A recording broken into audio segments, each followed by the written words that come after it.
to the Self-Made Book channel. I'm Bianca. And I'm Byron. And today we are speaking to Dr. Laurie Beth, who is a sex and intimacy coach. So this is going to be a really good conversation, right? Because I know a lot of you are at home during this current, crisis, and you're at home with your partners. So we want to hear more about what everyone should be doing to keep their relationship intact. So to get started. Welcome to our channel, first of all. Welcome. Thank you. And well, before we get into it, tell us a bit about you, what you do, and your title is rather interesting, let's say for starters, and I'll get to that in a moment. But first, tell us about you, who you are, what you do, and how you can help the world. Right. So I'm Laurie Beth Bisbee. I'm a sex and intimacy coach and a psychologist. And what I do is work with people to create their ideal relationships, but ones that contain sizzling sex.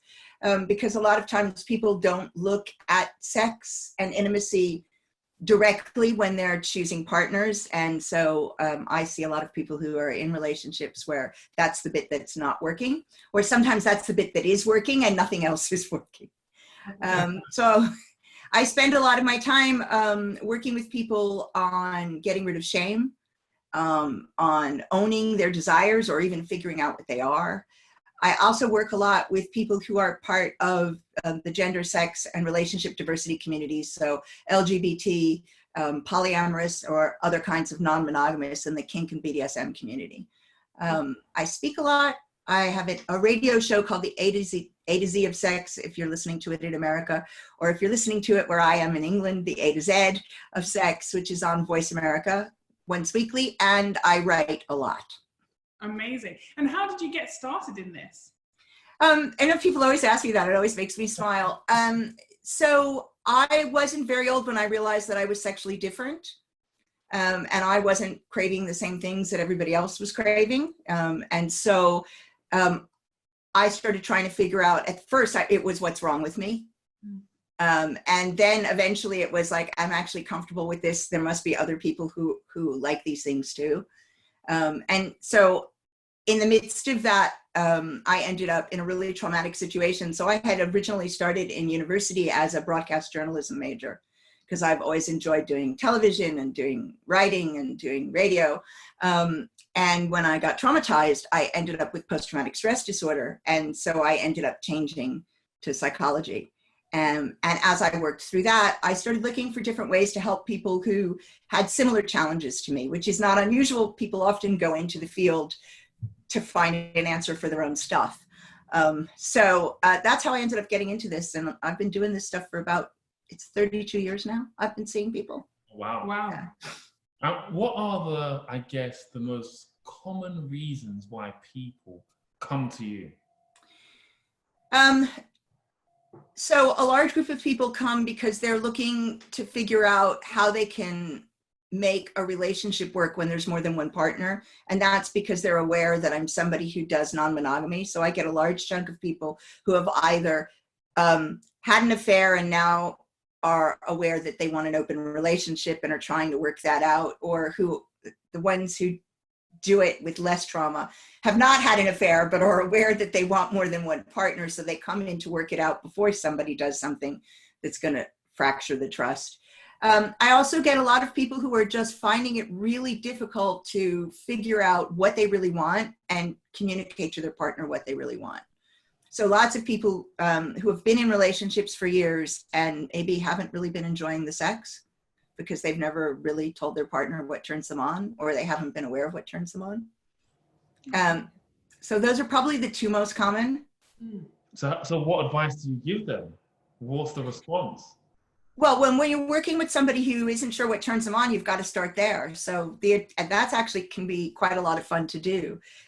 I send them out searching, you give them material so that they can expose themselves to different things, to figure out what works for them, teach them how to observe their own responses. A lot of times, the reason people aren't aware of what turns them on is that they've got a lot of shame and anxiety around their bodies and around sexual response. So they don't think that they should be paying attention to this. If they do have a good time, it's something that's supposed to just happen naturally, spontaneously, and everybody knows what to do and nobody has to talk about it, which I'm afraid is like never really. Right? So the kind of the movie based scenario. Absolutely. Be in a relationship. Okay, fine. I understand. Absolutely. They all lived happily ever after. That's the kind of. Of course they did. Of course. I guess that the main reason we want to speak to you is, I guess, a lot of entrepreneurs come to us, a lot of entrepreneurial couples, and they struggle with the relationship or building a relationship that works for them and maintaining the intimacy.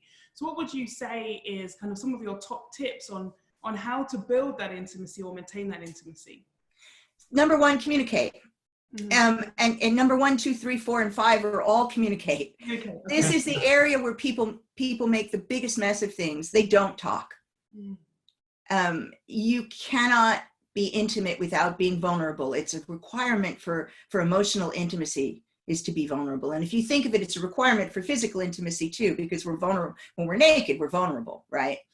So vulnerability in emotional terms is expressed by sharing with a partner.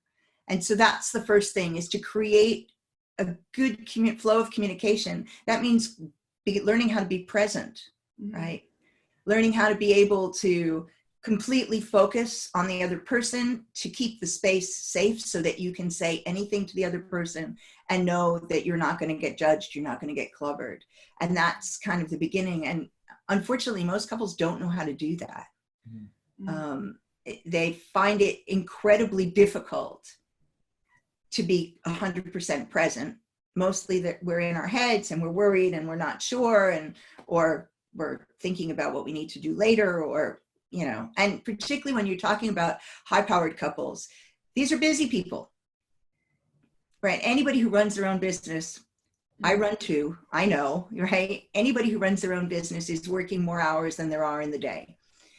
If you want your relationships to survive, you've got to carve out time specifically for your relationship. Even if it's only 10 minutes every day. And how does that work from a sexual perspective? So carving out time for your relationship, that's one thing.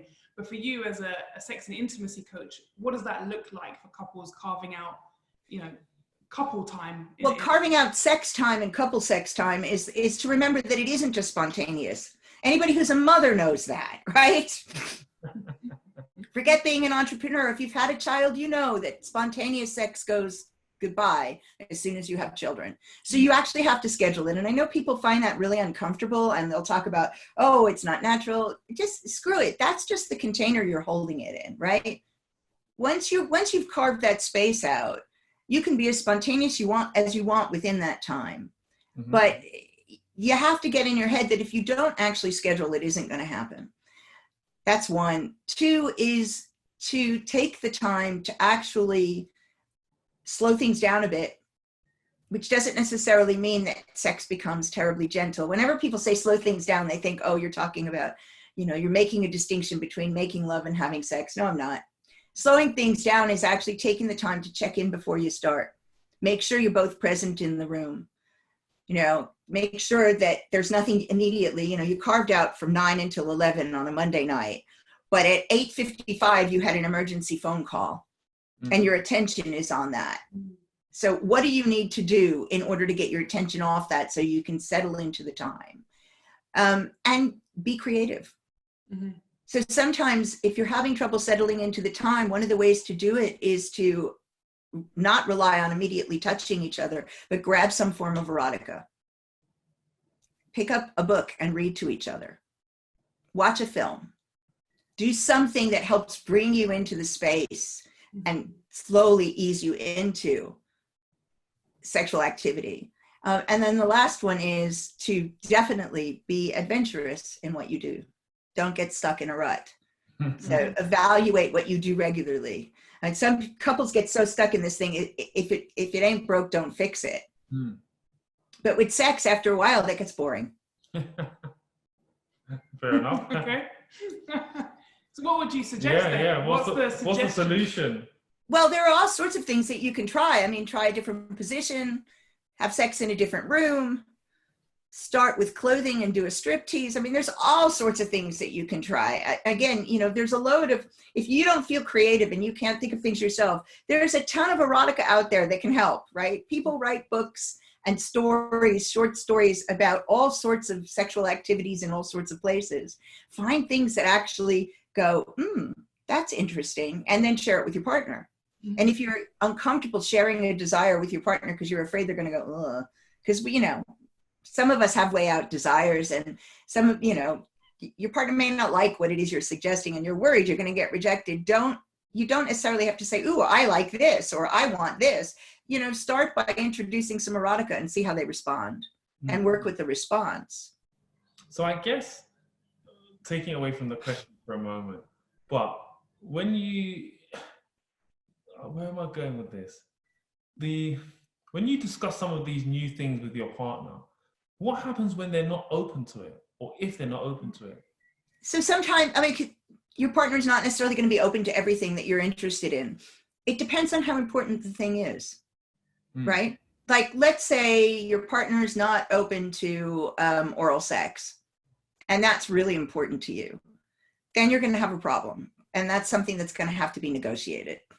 Sometimes you can negotiate that by approaching it in a different way, finding out why they're not open to it. Oral sex is I'm using that because it's a fairly common sexual practice. So it's not something that people would normally go, but there are lots of people who will say, I don't like that, right?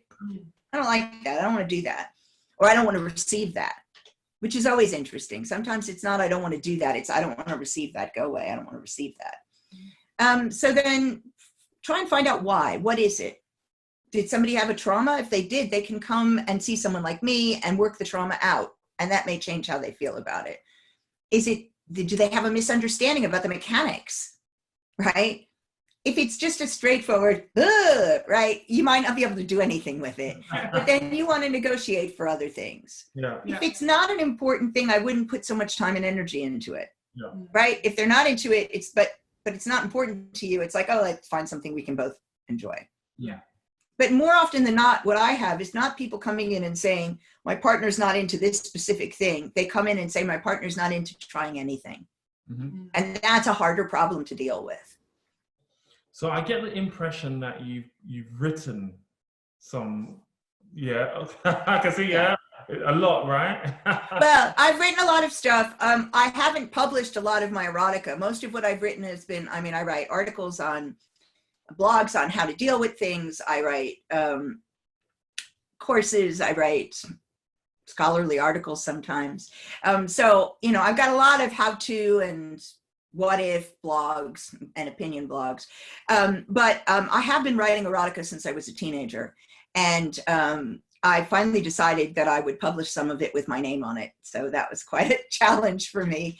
So I wrote an erotic memoir, which basically has a piece of erotica and then a piece of my life, and then some analysis about the themes. And that is coming out. Well, I just finished with the e-proofs. So as soon as I proof the written document, as soon as they send it to me, that'll be out. And I'm having an online book launch party on the 13th of May. So that'll be out soon. And my stuff is really extreme. So it's very extreme. Mm-hmm. And it's a lot of fun. It's very anxiety provoking because, the idea of putting my name with these things that are so dear to me is a big deal. But for me, it was about the importance of being authentic, and that people understand that you can make this journey to being fully authentic and comfortable with who you are. And you don't have to agree with everybody's things. You don't have to like everything everybody else likes. You don't have to, like I say in the book, like this next bit you might not like. If you don't like the idea, if this isn't your cup of tea, skip this bit, move to something else. But it's the idea of, I started it with a journey from really awful relationships and major trauma through to what I have now, which is I have an amazing life. And that's been because of a lot of personal work. Yeah. So it's more than just the erotica. It's about helping people to get that, to make that movement themselves. Because there's a lot people can be doing to start that without seeing a therapist or without seeing somebody who is a coach. There's a lot of stuff people can do on their own. Sure. And that's, that's a great lesson in personal branding, isn't it? Just being able to be your authentic self, develop a brand, and be quite confident in who you are. And that's great. And one of the other things that I think, if we think about entrepreneurial couples again for a second, so the kind of the business of being in business is stress. And I guess stress probably has a huge impact on intimacy. Absolutely. And it probably shows itself differently in men and women.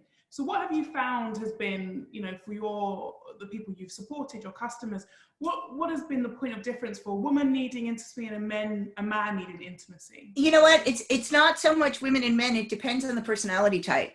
Okay. So your A-type personality can go one of two ways.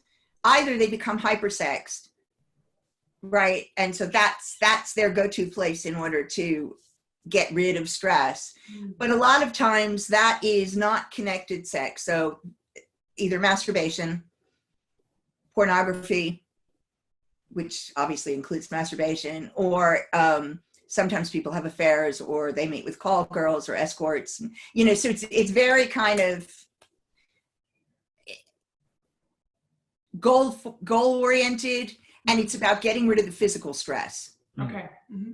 And so I've seen women who seek out sex workers just as often as I see men who seek out sex workers at that level, at the level of person that you're talking about, someone who's an entrepreneur who's dealing in a high stress business. It's the same kind of thing. It is about physical release. Yeah. It's not about intimacy. The other way that this impacts is it can make it difficult to actually be intimate. And so libido goes. Mm-hmm. Stress is up and libido goes away.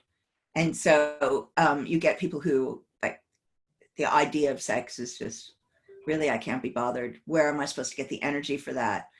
I can't think about that. All I'm thinking about is these 10 tasks I need to get done, and they're not getting done.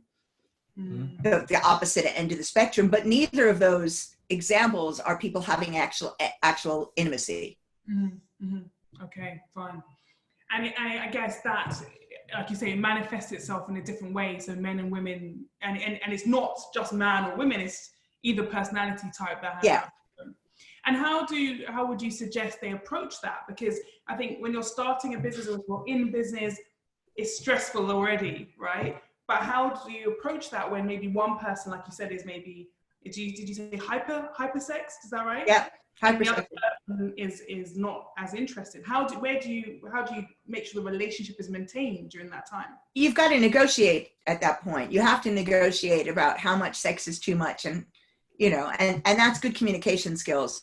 But also, I think understanding that some of this is a stress response and looking at the ways you can deal with stress, all the different ways you can deal with stress, often helps in that situation. Mm. So, rather than reacting to the stress automatically, be like, okay, does this person have good stress management skills across the board yet? Do they have good coping techniques? Are they structured in a way of dealing with the issues that are causing them stress? So, for example, some people are so disorganized that they're going to be stressed all the time because they don't have a way of dealing with a task and getting rid of it, right? It's just all over the place. So sometimes just helping somebody kind of clean up the way that they run their business can really change the situation. So I would look at the whole picture, not just the sex. You'd want to look at what else is going on that's impacting. So I know that you're a speaker. I am. I'm curious to know, so you speak on relationships and sex. And sex. Who books you and what do they want you to talk about? All sorts. I might be looking for a new career, and all sorts. So I could get booked by I got booked by a company for their company event once to talk about improving your sex life, spicing up your sex life, because they wanted an amusing speaker. They thought it was amusing. Interesting.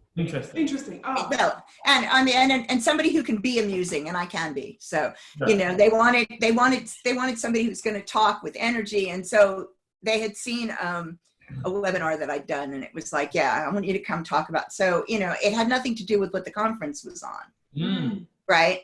I also end up doing things for, like at the moment, obviously everything is online. So I was booked to teach a course on how to improve your relationship. It's a course that I teach regularly, and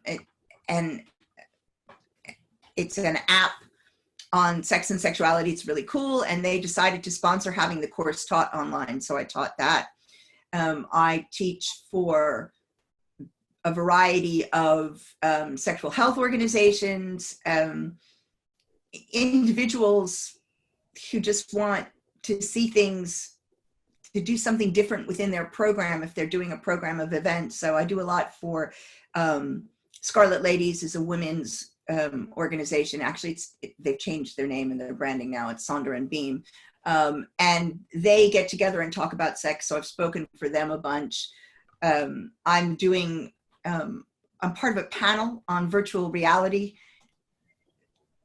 in virtual reality this week. Okay. That panel's actually happening in VR. Okay. Which is going to be real. Sex is happening in VR. Is that what you Well, no, the panel's happening in VR, but we're talking about blockchains and sex work and safety in these worlds. And I'm on the panel talking about consent. Mm-hmm. You know, so that's kind of an unusual thing. You would think, well, how did that come about? But it's because consent is a topic I spend a lot of time talking about. You know, and when you talk about sex work and people's safety and their ability to keep themselves safe, consent is a big deal. Yeah. So because I had a question about consent. Okay. Go on. Husband and wife. Husband is sleeping. It's like a good question. And the wife decides to, you know, be active. But he's sleeping, you know, but she's... So like he's sleeping, that's not consent, okay? It's not consent, okay? No, and look, this is one of those things where like we laugh about it, but somebody could be really upset by that. Yeah. Right? So you got to know your spouse. And you've got to know if you can have blanket consent to do something when they're sleeping. So you can wake up. That's a great question. Sorry.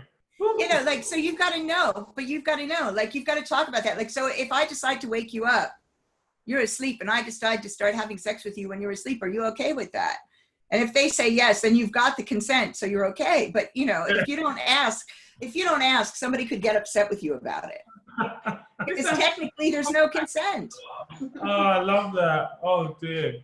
Okay, sorry. So, back to seriousness again. Weird. Yeah.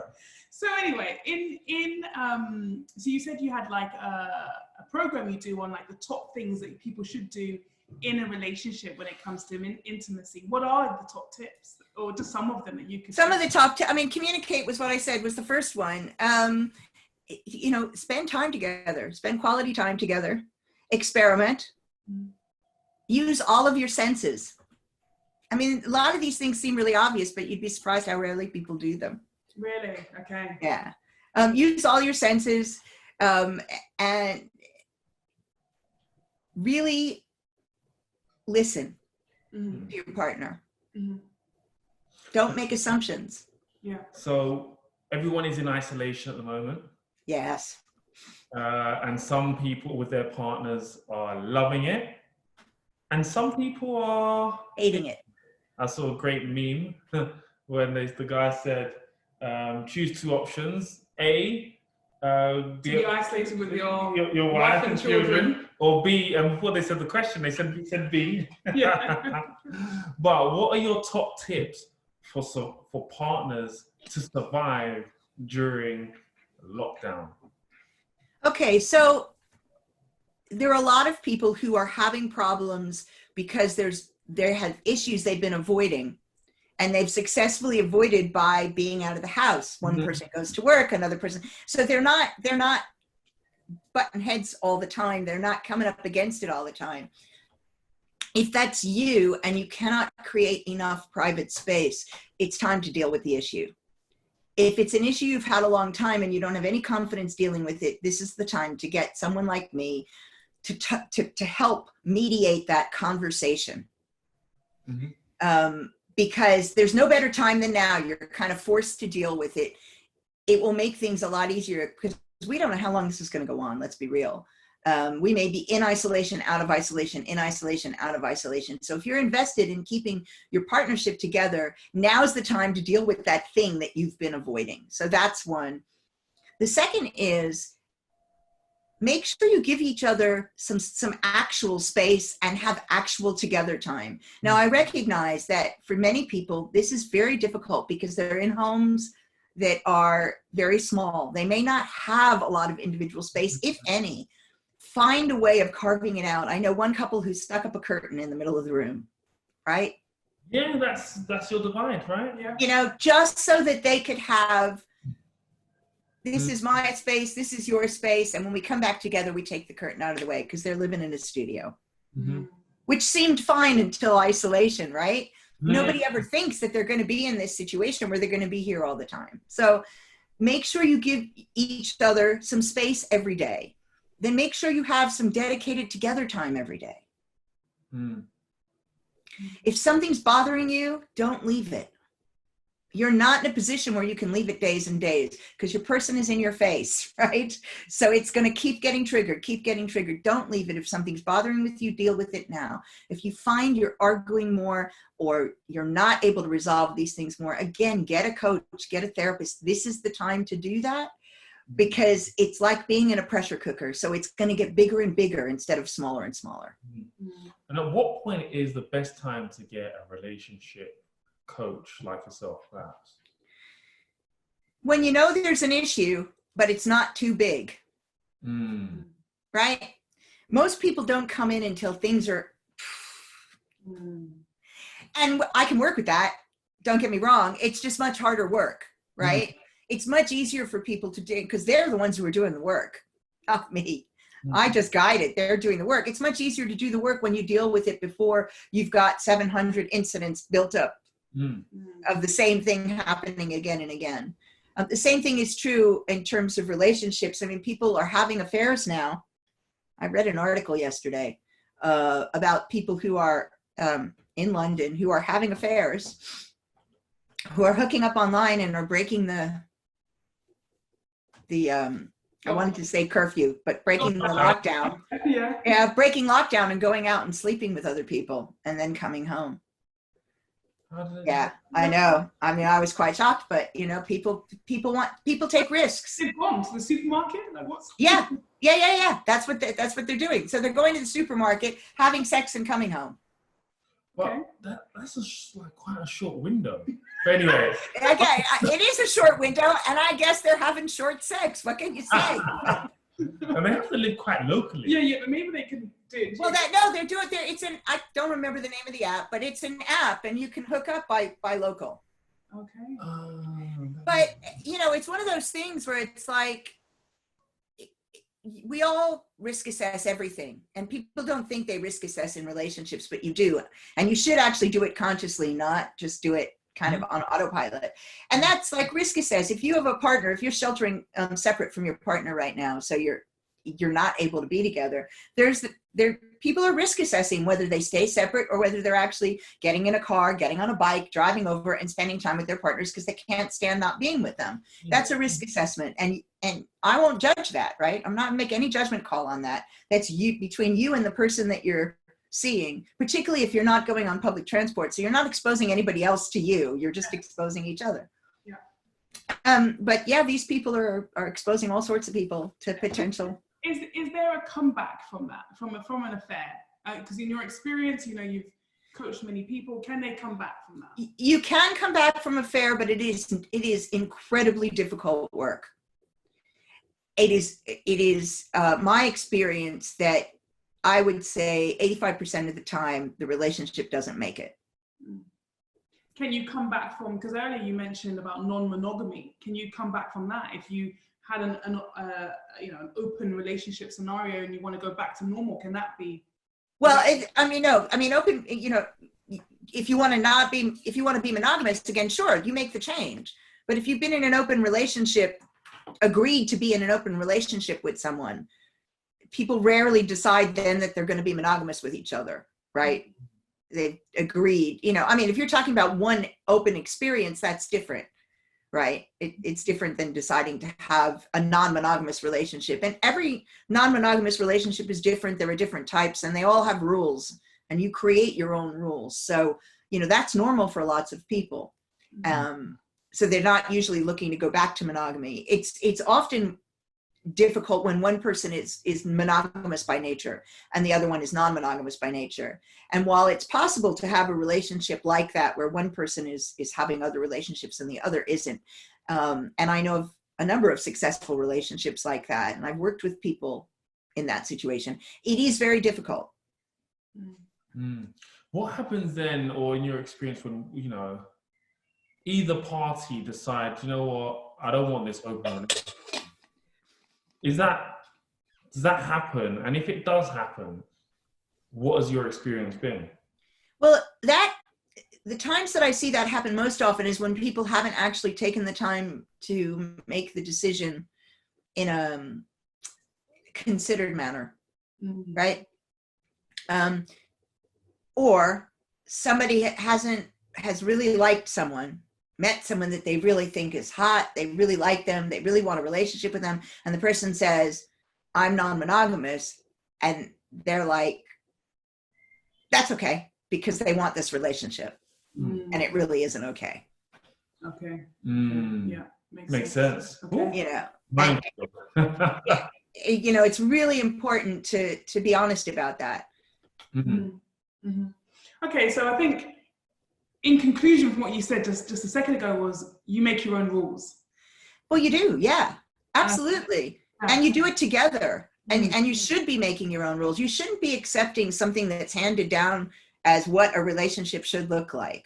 And I think that's changed so much, because I think before everyone had that fairy tale understanding of what a relationship is, what marriage is, and you're saying over time that has pivoted, has it? No, I'm not even saying that. I'm saying it was bullshit to begin with. I'm being really honest about it, right? We got fed a line. Yeah. Because they didn't all live happily ever after, right? They absolutely didn't. People had affairs, and wives were expected to not look and not think about it. People came to their own arrangements, but were very quiet about it. People had expectations of each other that sometimes they fulfilled and other times they didn't. Some people communicated well, and they had great relationships because they communicated and created their own rules. So I'm not saying that there's anything wrong with monogamy at all, right? You can have an old-fashioned monogamous relationship, but if you're going to do that, talk about it. Have one where you've decided to do that, where you know what you expect of each other, where you're clear, so that you get all that wonderful stuff back. But this idea that, you know, this is how it's supposed to be, and so that's how it is. It never works. I love it. Woo, I need to read some of your books. It's like, yeah, there's a lot, right? So where can people find you? Yeah. So the easiest way is my website, which is drloribethbisbee.com. So that's probably the easiest way. I'm on Instagram at Dr. Bisbee and Twitter at Dr. Bisbee. LinkedIn, it's Lori Bisbee, I think, and Facebook, Lori Beth Bisbee. It's not a common name, so it's pretty easy to find me. Yeah. So I have a final question. Yes. I know you don't use the word therapist in any of your title. Because therapist is more of a generic term. So I'm using, I mean, okay, so it depends on where you were trained, what you think a therapist is. Yeah. So in the United States, if you have a PhD in clinical psychology, then you learn to do psychotherapy with people. But in the United Kingdom, psychotherapy is sort of seen as a separate profession. So it gets really confusing. So I tend not to say therapist. The other thing is people have this like really weird, therapy and coaching are different. So I do both, right? And they are different. Therapy looks backwards more. Okay. Coaching now and forwards more. There is a place where there's, you know, sort of intermixing, but they are quite different. But when you say the word therapy, people freak out. They think you're talking something's wrong with someone. And that's not actually what you're usually saying. What you're usually saying is there's something wrong in this situation. Something's not working for you. Let's figure out ways for you to fix what's not working for you, rather than you're wrong. There's something wrong with you. It's like you have this situation that isn't working. You have these emotions that aren't working for you. You have these symptoms that you don't want to have. And so let's help you get rid of that, right? And for me, in all the work that I do, I've got a specialty in the treatment of trauma, and that my first book was, I co-authored a book on trauma treatment. And for me, my goal is to get people to a place where they are living congruent, authentic lives, and they're in the present. So they understand their past and whatever's happened in their past, but they're no longer living in it. And when people are actively traumatized, they spend most of their time living in the past. Okay. Excellent. So usually we end with one of two things. So we either end with offering you the opportunity to ask us a question, but I'm nervous about that, if I'm honest. You're nervous. Or we end with like a quick fire round. No, we're gonna. Questions. I'll finish off with answering the question. Okay, so all right then. So I was going to say, I'm going to let you decide, but you've decided. Well done, Byron. So would you like to ask us a question? So when you think about your relationships, what's the most important part? What's the thing you couldn't live without? We couldn't live without. Uh-huh. Ooh, oh my goodness, what couldn't I live without? We have so many great, I don't know if this is like one thing, but shared experiences, but also I know that will continue. So just those experiences that we create together is like, Okay. I don't know if I couldn't live without knowing we couldn't share more experiences together. And sometimes there might be just small little things, sometimes it's big things, but like just those experiences that we create together are just amazing for me, and I love them. I'm getting emotional. Cool. She's looking at me like, you're crazy. Fake emotion. You're so strange. Things I couldn't live without. I think we just generally have a really good friendship as well as a romantic relationship. And I think I couldn't live without that friendship. So even if and God forbid, our romantic relationship were not to exist, I think our friendship is so important in that. Like we're not friends first, but we are friends. Like we are really good friends, really good partners, really good life partners. And I think that's the thing I couldn't live without, that ability to communicate, enjoy each other's company and laugh, joke, have fun, and be romantic and stuff. I think that package is really important. Cool. Thank you. Good job. You can stay in the bedroom today. Thank you. It's very kind of you. That's very nice. So thank you so much, Laurie. It's been an absolute pleasure speaking to you and learning so much about intimacy and sex. And I think it's things that people don't often talk about. And just to hear it from you from the perspective of being someone who is in the business of sex, not in the sex business, but in the business of sex, I think it's really, I want to clarify that. I think it's really inspiring because I think people should talk about it more, and entrepreneurs in particular are in intense, stressful relationships and stressful businesses, and we need to kind of explore it more. So thank you so much. Thank you guys for listening. I hope you've enjoyed it. If you want to find out more about Laurie, make sure you do connect with her on all the socials. We will pop it down below so you can connect with her there. But for now, I've been Bianca. And I'm Byron. And Self-Made is success. Bye.